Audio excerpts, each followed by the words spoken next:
সঙ্গে কথা বলবো নখের কুনি পাকা, নখের ব্যথা দূর করা। এটি কিভাবে আপনারা ঠিক করবেন?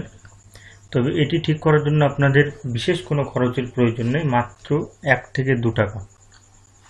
1 থেকে 2 টাকা দিয়ে আপনারা নখের কুনি পাকা বা নখের কুনি ব্যথা সেরে ফেলতে পারেন। দেখছেন এটি একটি লেবু। লেবুর আপনারা অর্ধেকটা কেটে নেবেন।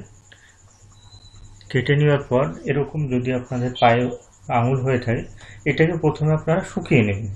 জল থাকলে কাজটা কম করবে, কিন্তু জলটা শুকিয়ে নিয়ে ভালো। এখানে আপনারা কয়েক ফোঁটা 2 সাইডেই দিয়ে দেন। যদি আপনার এক সাইডে পুজ বা পাকে বা ব্যথা করে তাহলে এক সাইডে দেবেন। যদি আপনার মনে হয় যে 2 সাইডে দেব, 2 সাইডে দিতে পারেন। কয়েক ফোঁটা দিবেন এবং এটা কয়েক ঘন্টা রেখে দিন। এটা ধোয়ার আর প্রয়োজন নেই। এটা পরপর 2 দিন দিন। 2 দিন দেওয়ার ফলে দেখবেন আপনার যে নখের যে সমস্যা অবশ্যই ভালো হয়ে যাবে। যখন দিবেন তখন হালকা একটু জ্বালা হতে পারে, আপনারা ভয় পাবেন না, এতে কোনো ক্ষতি হবে না।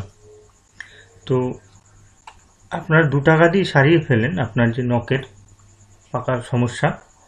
আশা করছি ভিডিওটি দিয়ে আপনাদের কাজে লাগবে। লেবু যেহেতু একটি সবজি বা অ্যাসিড জাতীয় জিনিস, একটু জ্বালা করতেই পারে, এর কোনো পার্শ্ব প্রতিক্রিয়া নেই, আপনারা ব্যবহার করা যেতেই পারে।